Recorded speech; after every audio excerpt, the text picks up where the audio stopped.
प्रणाम सब गोटे के। हम मंजू मिश्रा अहाँ सबके बीच आइ बेटी बियाहके समर गीत लऽ कऽ एलहुँ हँ। तऽ चलू सब गोटा सुनै जाइ जाउ। नीक लागत तऽ लाइक करब और हमर चैनलके सब्सक्राइब करब। तऽ चलू सब गोटा सुनै छियै।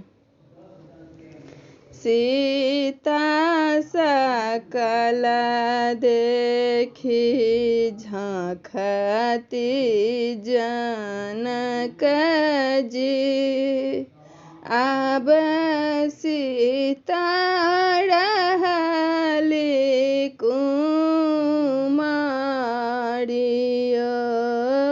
सीता सकल देखी झाँखती जनक जी, आब सीता रहली कुमारियो।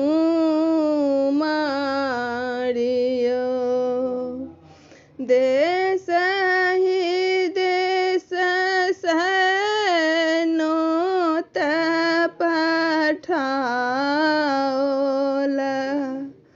आबथु राजकुमार यो।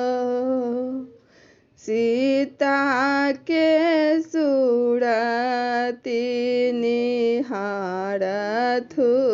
कुमार सब, शोभा अगम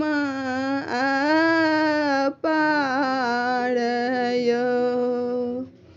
आब सीता रहली कुमार यो। सब दिन सीता गौरी पूजथि, कोना के हैत बियाह यो।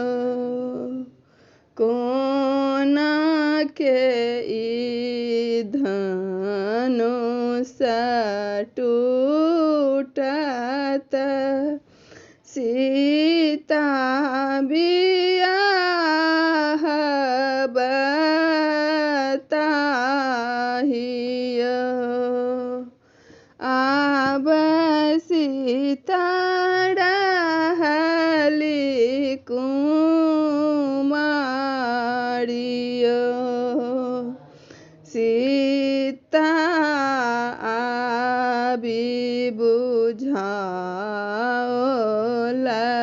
सबके, धनुष वज्र समान यो। राम आयल आरु लक्ष्मण आओल, आयल विश्वामित्र यो। आब सीता रहली कुमारियो।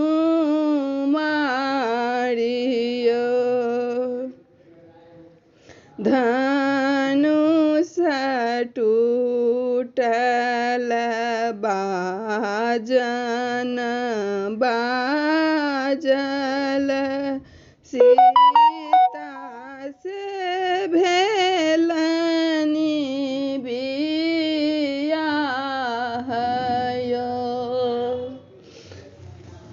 धन धन्य सीता धन्य जनक जी, धन्य दशरथ लाल यो। धन्य जनकपुर धाम यो। सीता सकल देखी झाँखती जनकरी सी आब सीता रहली कुमारियो आब सीता